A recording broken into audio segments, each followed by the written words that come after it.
ये नया भारत है जो आतंक के साए में खामोश नहीं बैठता। यह दुश्मनों के अड्डों को उनके घर में घुसकर मिटा देता है। यही संदेश है भारत के ताज़ा ऑपरेशन सिंदूर का, जिसने एक बार फिर दुनिया को दिखा दिया कि भारत अब अकेला जवाब नहीं देता बल्कि ठोस कार्रवाई करता है। सूत्रों के अनुसार इस ऑपरेशन को गुप्त रूप से अंजाम दिया गया, जिसमें आतंकवादियों के ठिकानों को निशाना बनाया गया और उन्हें पूरी तरह ध्वस्त कर दिया गया। ये कार्रवाई न केवल सैन्य कौशल का परिचय है, बल्कि भारत की बदलती रणनीति और आतंक के प्रति जीरो टॉलरेंस नीति का स्पष्ट संदेश है। ऑपरेशन सिंदूर ने यह साबित कर दिया कि अब भारत चुप नहीं बैठेगा। वो चोट का जवाब करारा देगा, और वो भी दुश्मन की सरहद के भीतर घुसकर। प्राइम टाइम न्यूज, नई दिल्ली।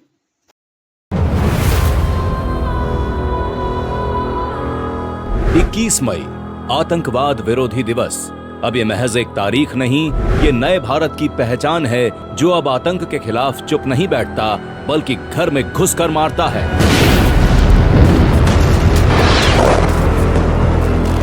2004 से 2014 कांग्रेस की यूपीए सरकार का वो दशक जब देश की धरती कई बार अपनों के खून से रक्त रंजित हो उठी।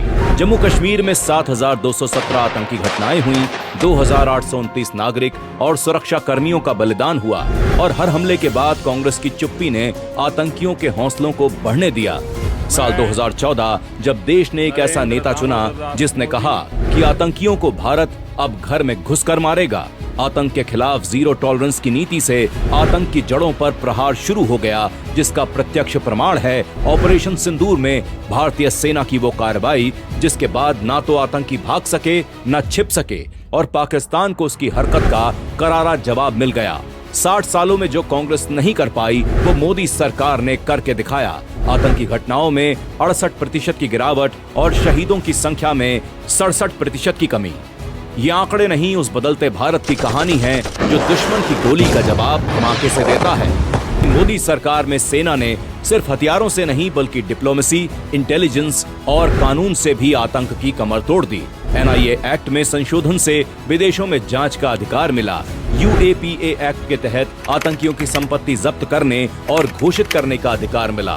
25 सूत्रीय इंटीग्रेटेड योजना के तहत जिहाद, उग्रवाद से लेकर आतंकी फंडिंग पर नकेल कसी जा रही है। आज भारत के रक्षा क्षेत्र की ताकत को न सिर्फ पूरी दुनिया देख रही है, बल्कि ये मान भी रही है कि नया भारत आतंकवाद को चुपचाप बैठकर नहीं देखता, बल्कि उनके और उनकी सरपरस्त सरकारों के ठिकाने तबाह कर देता है।